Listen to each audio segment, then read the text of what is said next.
Hi, my name is Christoph Edeler. I'm lead application engineer at Ansys, and this is the fifth and last session on the SCADE motor control. In this session, we will deal with the monitoring features which were mentioned in the previous lessons, namely the load condition indicator, the speed OK indicator, and a safety feature, emergency stop. Okay, let's recap a little bit on the load computation. I was explaining the approach in lesson 3 and 4 when it came to the motor characteristic. In the end, we have the curve or the run of the control output. We expect kind of a standard control output for idle condition. This is what comes from the motor characterization. And we have a maximum possible control output, which is for several reasons limited here to roughly 600. And in this example, if the idle control output is roughly 20 or something like that, our so-called control reserve would be anything between 20 and 600. And as you can see, if we have a loading like here 260 maybe, then this reduced control reserve indicates that we have a load, or in the first instance, the difference between the idle value and the current control output is indicating the load. I'm assuming that this control indicating approach is proportional to the load. Probably it's not, because in reality there's virtually nothing which is linear or proportional. But yeah, to simplify the approach here, I assume it's linear. Otherwise, we would have to do additional calibrations, but that would lead by far too much here. I won't spend too long on this slide. It demonstrates the computation of the actual loading from the mathematical perspective. I will switch one slide further to the computation implemented in SCADE. And you can see that, for instance, the current average control value is an input to the computation. Then the current set value is an input to the computation to determine the expected idle output value. And in the end, there is a ratio which is computed between the average control value, which is currently there, and the expected value. And this ratio, together with the maximum, which comes here from the arrow at index 3, together this allows us to see the amount of load. So the next exercise would be to give this ratio to the LED. And this is indeed the LED indication. I decided to introduce another PWM signal for the LED, but not with a high resolution as the motor control, just with a very limited resolution. So the PWM for the LED has just 5 steps from 0 to 4, but this is quite enough, as we will see in a little video. This PWM signal will be generated by SCADE, so this one is not done by the hardware. It's not time critical, it's just for the LED and just to control the brightness of the LED, and just that's just working fine enough for now.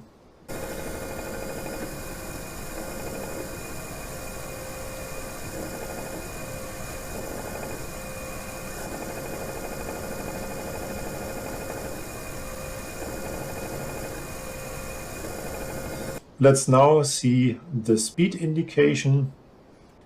As I said, this is another LED which should indicate is the motor turning with the expected speed or not.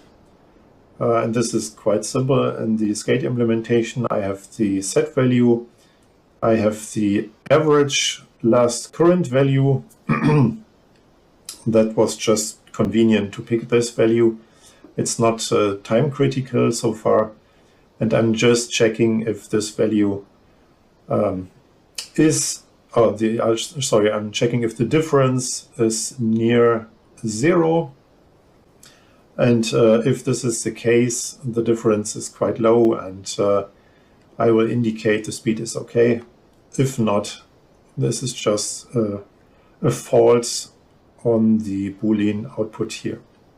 So the tolerance is here to be 75 digits. It's quite a lot. It's 1/10 of the whole possible range.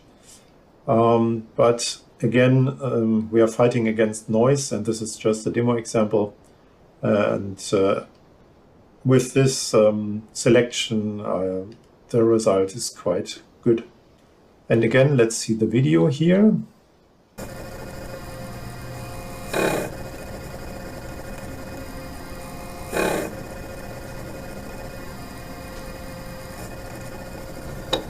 And last but not least, the goal was to have an emergency stop functionality. The idea is to have a demo example to prevent damage to the motor or to any of the attached units, like the power transistor or something like that. Maybe to prevent overheating or something like that. So the requirement is to shut down the system and indicate the shutdown as well when the motor speed is unequal to the set speed, again within given tolerances. If the motor sees high loading, this is kind of a estimation based on the load indicator. As I said, this is not linear, it's just an assumption, etc., etc. If both of these conditions are true for a certain time, so there's a timeout, then we will shut down everything and indicate this shutdown with the flashing LED. Why do we need this dead time here? This is just to prevent unexpected shutdowns. If we just have some peak on the on the control reaction after changes of the load, then it could happen that the system goes into an unexpected shutdown. To prevent that, there is a little dead time. So again, it's noise which makes life a little harder here. For the emergency stop, there is a first criterion. It just takes the output of the speed OK indicator. As we can see here, the speed OK has an own input here, and this will trigger the e-stop event in the end. And if we look at the high loading, the load indicator value will be taken. This is an intermediate computation value from the load computation we have seen before. And I've seen when doing some practice, some exercises in practice, we would need another filter because otherwise the reaction would be following every single noise peak. This needs to be flattened out, and therefore I introduced a debounce filter, which takes a bool input, a bool output, and it takes so and so many values on the history, and if so and so many values are true within this history, then this debounce will switch to true or false. This is shown here. This is the implementation of this debounce helper functionality. I would not go into all of the details here, but in the end, its state machine here will switch between the is low and the is high state, which corresponds to the output, and dependent on the occurrences of true or false, this state machine will change its active state. And yeah, there's also a little architecture for the full eStop feature. We have seen the load block, we have seen the speed OK indicator block and or functionality, and both results here will be taken in the eStop functionality block, and finally the eStop could then rise this so-called signal, which means this is the final decision to really go into the safe state. And the eStop again has a little implementation, taking into account the little debounce filter I mentioned before. The load indicator value will be one of the inputs here, and the output is here compared with the negation of the negation of the speed OK. You remember, if the speed is not OK and there is high load, so this is in particular this and, both conditions have to occur, and both conditions have to occur for a certain time. This is this so-called times operator. So if this amount of truths has been seen on the input here, then finally the eStop trigger will be raised. And the eStop trigger will then change the behavior of the global model. We have seen on the root operator there is the control operation state, which is active when starting up.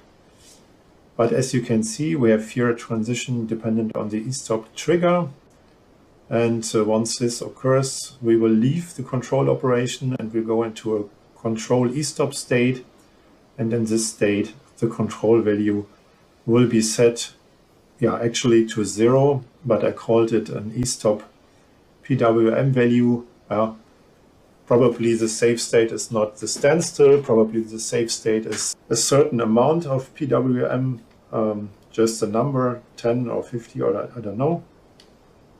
So you can change it here, but as you can see, this value in this example is just 0. And same for the LED indication. Once we have standard operation, the red LED will see the amount of loading which should be indicated. But if we see the trigger signal, then the emergency trigger signal, then we will go into an eStop indication mode, and this will make the red LED flash forever. This is a state machine which changes its state after so and so many occurrences. Again, here the times operator comes into play. So this will make the LED flash. And as of now, there is no way to get back. Same applies for the operation. So once we saw the trigger of the emergency, we will be in this mode, we will be in this error mode, and motor will be switched off forever. So we really have to switch off and on again to make it work. Okay, so let's see the eStop also in a video example.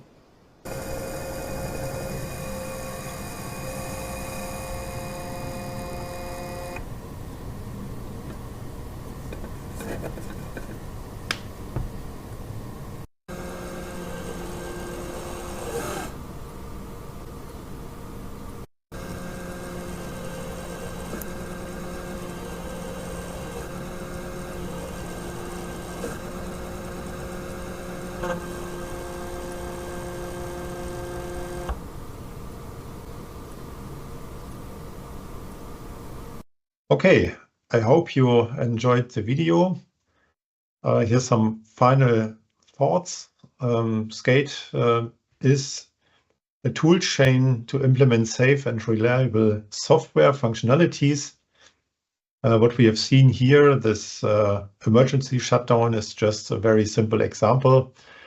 There could be a dedicated shutdown sequence. There could be an approach that you have several retries to start the motor again. You could try to control forever. You could reduce the power of the controller, and so on and so forth. So this depends on the requirements in the end. This is just to show how SCADE can be implemented even on a very limited and small target microprocessor. So in the end, it depends on the well-done model. So whatever you want, whatever your functionality is, SCADE can do it. Safe, reliable, and efficient. So we are now at the end of this course. Thank you very much for your attention. I hope you enjoyed it and got some good input. And looking forward to see you on the next Ansys lesson. Thank you very much and have a great day.